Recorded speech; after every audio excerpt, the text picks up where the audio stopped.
21 августа в городе стартовал очередной сезон сельскохозяйственных ярмарок с участием регионов республики. Сегодня первая ярмарка у нас. Ее открывает традиционно южные регионы. Сегодня у нас Туркестанская область привезла свою продукцию.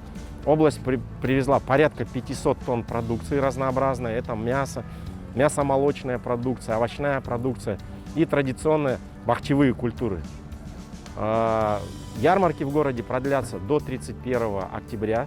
Бүгінгі таңда осы ауыл шаруашылығы өнімдерінің жәрмеңкесіне Түркістан облысынан 50-ден астам ауыл шаруашылық тауар өндірушілер қатысып отыр.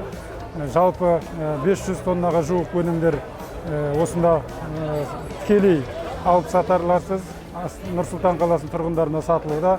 Нәтижесінде осы нарықтық бағамен салыстырғанда 15-20% төмен бағамен тікелей шаруалар осында өнімдерін тұрғындарға ұсынуда.